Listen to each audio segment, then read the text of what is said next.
It's the Real Estate Podcast, brought to you by Ray White, the largest real estate and property group in Australasia. And welcome to another episode of the Real Estate Podcast, available on iHeartRadio and also Spotify and Apple Podcasts, or wherever you get your podcast from. On this Monday morning, welcome to it, May the 30th for 2022. Hope you had a fantastic weekend and you're refreshed, energized and ready to attack a new week wherever you might be. On Saturday, I introduced to you a new member here at the Real Estate Podcast. Her name is Amy and she is an AI. She is back again this morning.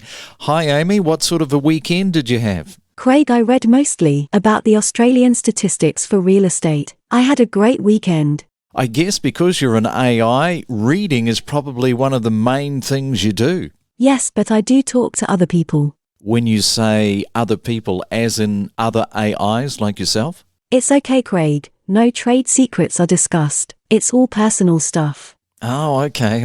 That's good to know that trade secrets are not discussed. I guess you've got to have a bit of a life outside of the Real Estate Podcast. Don't worry, I do. I'm looking forward to the interview coming up about Byron Bay. Yes, it's a very popular place, Amy. Have you been reading any information about Byron Bay? I have. Byron Bay's median house price has more than doubled during the pandemic to now sit at $3.09 million.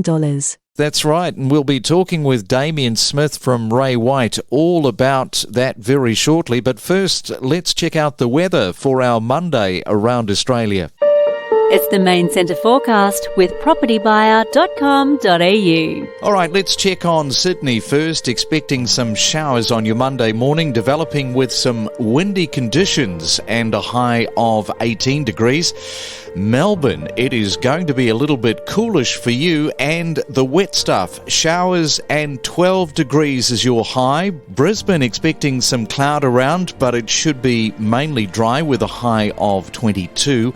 And in Perth, also dry and cloudy and a high of 19. If you've got a question that needs answering, you can email us at myrealestatepodcast@gmail.com. We feature market updates, interviews and trends. It's your real estate podcast for breakfast. Well, we've mentioned some of these smaller regional areas before, around that $3 million treat for people to splash out on, and none more so than Byron Bay. And I wonder just how much of a factor Chris the Thor Hemsworth living in the area has made the spot rise in price.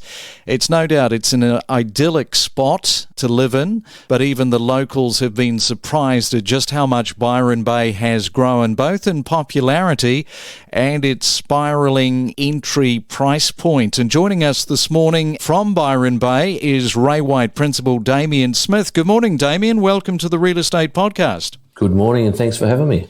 Great to have you on the show. Byron Bay's median house price has more than doubled during the pandemic. I mean, who saw that coming? Now sitting at $3.09 million. Yeah, look, no one saw that coming, and they'd be jumping up and down and banging on their chest and celebrating victory that they're that good to predict that. So, yeah, look, no one saw that coming. And do you get invited these days much to any Chris Hemsworth barbecue? Oh, look, not barbecues, but we do see him around town a fair bit. And when he's here, he's certainly active in the community. His kids go to the local school, so you do see Chris around in the community. He's always happy to say hi, and he knows a lot of people. Well, not a lot of people. He gets a bit of privacy, but I think he's always happy to take a picture with a local. So, yeah, we do see him around. How much of a factor do you think he is in terms of just people moving in there? Look, I don't know if it's a factor. It's probably good that, they know that the likes of Chris is buying here and Matt Damon, obviously another one who's in the area and comes here regularly.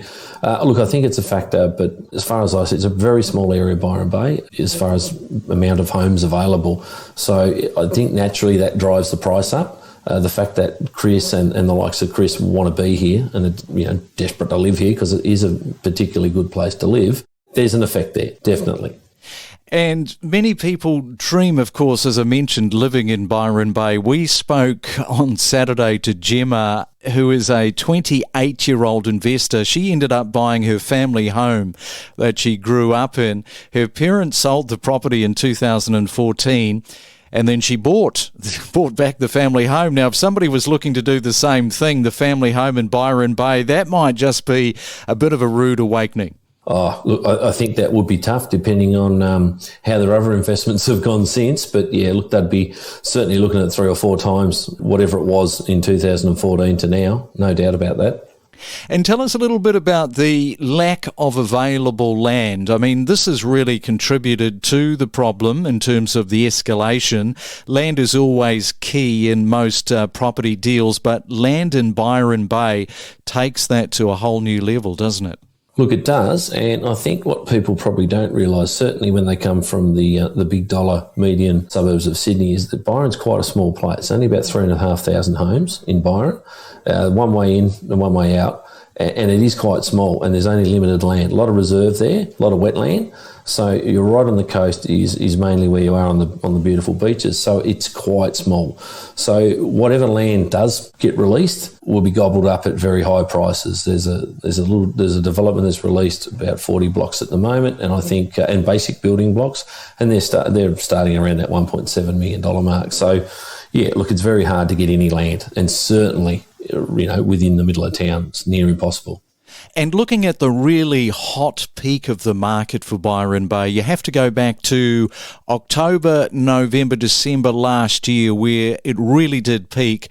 What has happened since? Like, where's the market at now? Yeah, look, the way I see the market is, you're right. In October, November, December, it certainly was at its frenziest with half a dozen buyers for every property and, not being able to secure the deal quick enough. We still saw a bit of that overflow into the start of January and through January, but then the heat certainly, I believe, started to go out in February and March. There were still buyers, but not as many. And then obviously the end of March and the end of March, we had floods in the region and some floods in the town centre. Obviously the election coming, so it's balanced out a bit now. There's still a lot of people wanting to buy, but not as many. And they're not prepared to pay that over-the-top price that maybe they were paying back at the end of last year.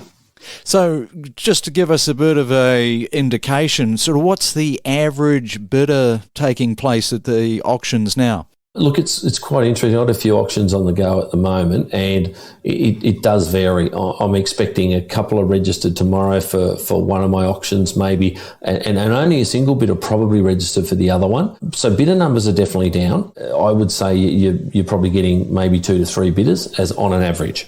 And you mentioned about the flooding. Of course, that's fairly recent. I mean, we only go back to March 29th, 2022, the flooding. How much has sort of recovered since then? Look, the flooding in the region was a couple of weeks before that, and then the second flood came. And March 29th was when Byron Town Centre, or the CBD, went under a couple of foot. And our offices, both of them, our sales office and our residential property management office, went under. But most of those have all bounced back. Those businesses have rectified their shops, or they're in the middle of it, but they're all trading. We certainly were up and running a week later, but we've still got plaster off some walls, and I think that did knock everyone back a bit because it was unprecedented flooding in the middle of town. I don't think that our sales office had never had water like that. It had water in on the carpet, but it never had water like that before. And just before I let you go, the council there, what's been happening with development? Because there's been a little bit of the whole anti-development, hasn't there? Look, in the past, there definitely had been. The council were standoffish and weren't helpful in working with developers, and a lot of time they'd go through the state government way to get their approvals done. This council seem to be working a bit more now with developers, and we certainly have a whole lot of development that's going to happen and is happening along Johnson Street in the CBD. So there's a lot of commercial development happening there with a lot of residential apartments on top. They're getting a bit quicker and they're a bit smarter with the way they do it. They don't want everything to end up in court.